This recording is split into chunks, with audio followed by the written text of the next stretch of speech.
I am dysregulated. The What's Eating You podcast is a series of mental health topics that are designed to make you think, learn, educate, and validate. Enjoy the show.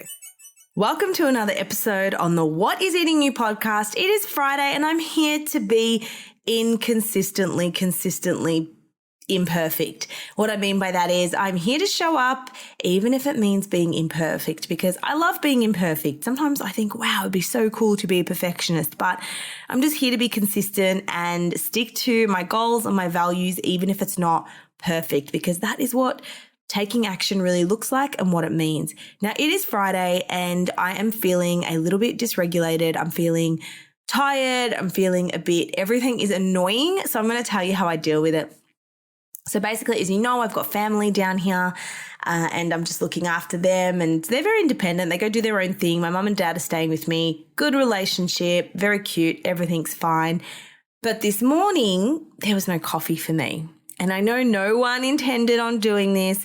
I know everyone was just having their coffee. And when I got home, I just really look forward to this cup of joy in the morning. And I was feeling a little bit annoyed that I had a 9 o'clock session. There was no coffee. And I know this is something small, but it's more just the tunnel effect. It's like I'm feeling like I really need it this morning. I had half a sachet before F45 because I'm really attempting to delay caffeine intake. And when I delay my caffeine intake, I actually feel so much better throughout the day. Whereas if I have caffeine as soon as I wake up, I am dead by 3 o'clock. And there is a reason for this. I might as well just tell you about the whole coffee story if you want. And look, I am such a coffee. I love it. I love every experience. I've given it up many times before. Did my quality of life improve? No. Did it get worse? Yes. So I've tried to give it up. But look, delaying coffee in the morning can help with adenosine because of how caffeine interacts with the adenosine system in the brain. So basically, adenosine is a neurotransmitter that plays a role in promoting sleep and relaxation.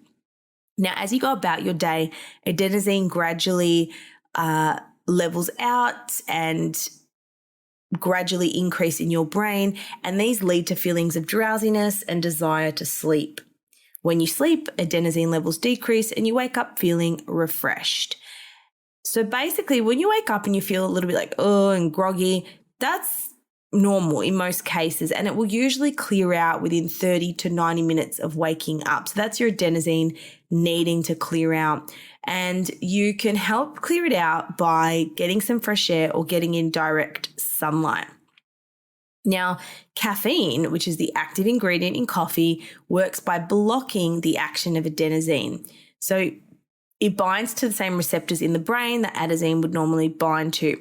This has a stimulating effect, making you feel more aware, alert, and awake. So basically, caffeine just puts off adenosine. It's just like, okay, we don't need you to make me feel tired right now. We're just going to mask that and we'll deal with it later.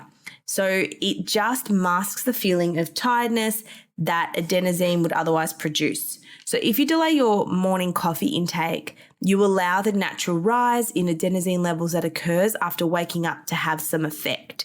This means that when you eventually have your coffee, its stimulating effects can be more pronounced because there is a higher baseline of adenosine in your system. In other words, the contrast between the elevated adenosine levels and the caffeine's blocking action can make you feel even more awake and alert. This may not work for everyone, so just a note that I'm just interested in learning about this, but the point of the whole story today is delaying caffeine for me is actually a good thing. And when I'm able to have less caffeine, it is a good thing. But there is a part of me that loves it and wants it and needs it, despite knowing that delaying it or not having it is actually going to do me good in the long term. But that part of me didn't want to hear it this morning.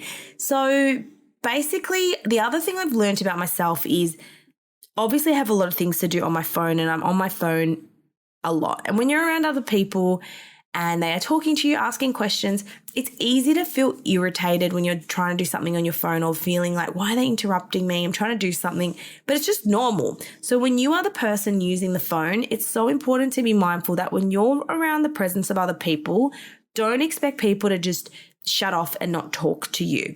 One thing I've really learned is if I have something to do on my phone, I need to go away, do it in private, do it in quiet, get it done. And then I'm such a better person for it rather than thinking, oh my gosh, I need to do this, I need to do that while I'm trying to be present with other people. So it was just a build up this morning. I was like, I've got to, do this. I've got a 9 a.m. appointment, and 9 a.m. is so early. 9 a.m.s always make me feel a little bit rushed, but it's okay. And it was just a cluster. It was like, I need to do this. I need to do that. Oh my gosh, there's no coffee. I need it. I'm feeling like crap. But look, I took a deep breath. I'm here. I'm venting to you about it. No one has deliberately tried to take away my coffee today. And if I asked for it in a nutshell, anyone would go, my family would be happy. Yep, we'll go down to the shops, we'll get it. But sometimes I get in this real urgent mode where I'm like, I need it now. Later's not good enough, or I can't wait till later. But it is going to actually be fine. I'm the one who preaches that sitting with discomfort is good for you and we have to do hard things. And this is hard for me, so I'm going to sit with that.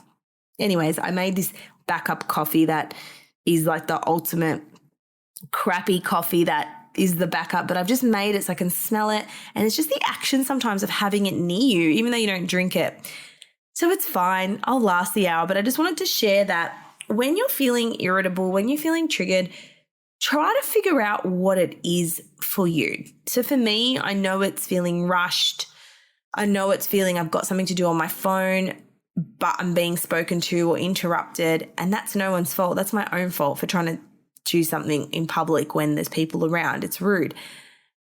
So my strategy is get what you need to get done. Just leave for 5-10 minutes, do it, and then come back and be fully present, because you don't want to be that person that's not present or always on their phone. And I used to always be that person. And the thing is, my social circle are so understanding because I've always just ran businesses or had social media, but it's not the person I want to be, essentially. So recognize what's going on for you. And then the second thing you want to do is let it go, let it go. So for me, in the moment, it can feel very intense. Emotions can feel very strong. And I don't know if this is because I'm a Pisces. I don't know if it's to do with your cycle. I'm not sure if it's because when I was younger, I would deal with stress with food and not deal with it as effectively as I could. But emotions feel very strong for me and very intense for me. And I don't get it often, but when I do get it, it feels like, oh my God, this is never going to end. This is never going to stop. This is never going to go away. But I need to stop, take a deep breath and think, Steph, this is so small. No one has deliberately tried to hurt you today. No one has deliberately tried to upset you. You're getting upset because something you really want and desire is not available right now, and that's okay. Give it 1 hour and everything will be fine. You're going to go have your coffee and you're going to realize how silly this was. Your partner loves you. Your family loves you. It was just an unfortunate turn of events where there wasn't enough coffee for everyone, and that's okay. These things happen. And then I thought, you know what? Let's do a podcast episode. Let's talk about it. Let's give you guys some insight into that. So I redirected my thoughts, I redirected my feelings and my beliefs to focus on being proactive, focus on moving towards the goal of valued action.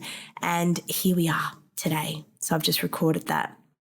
In other updates, there isn't too much to report. I think, excuse that beep.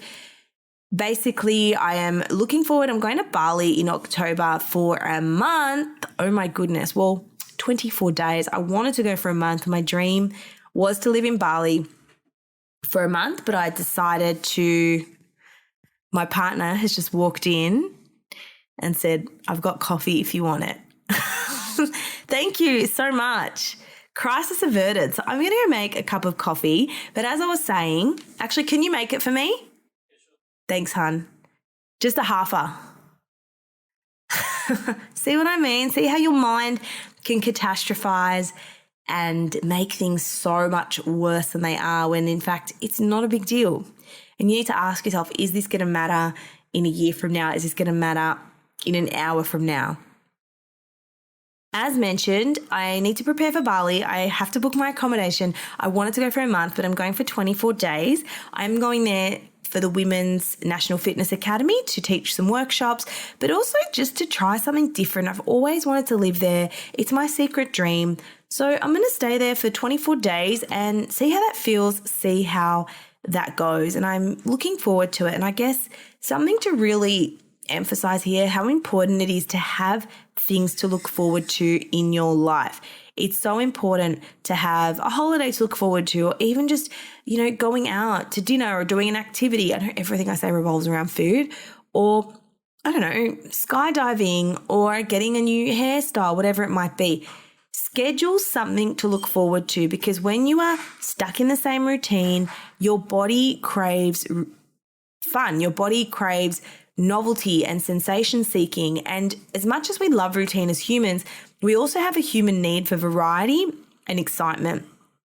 So many people who don't plan things to look forward to or live in a very structured routine may actually end up binge eating or turning to food or turning to things that aren't helpful all the time because they don't have other things that are exciting in their lives. Anyways, I feel like this episode was so scattered, but it's probably just a representation of how my brain is feeling a little bit now, and how ridiculous I was being this morning to have a little tanty over coffee. So thank you so much. Oh, I've got the cup in front of me with my coffee. So amazing. Here is a reminder. If your morning feels annoying, just remember that it doesn't have to dictate the rest of your day. Redirect what you're thinking, take a deep breath, and ask yourself, is it really going to matter in a week from now, in a year from now? Because reality is, it probably won't.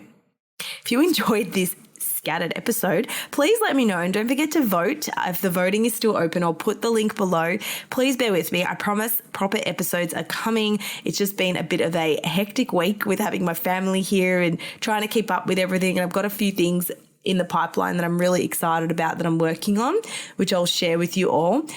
Thank you so much. Have a good day. If you've listened to this whole episode, you are the OG. I really appreciate you, and I'm grateful, and hopefully my sentences will start to make more sense once I've had some caffeine in the system. All right, take care. Have the best weekend, and I'll speak to you soon. Bye.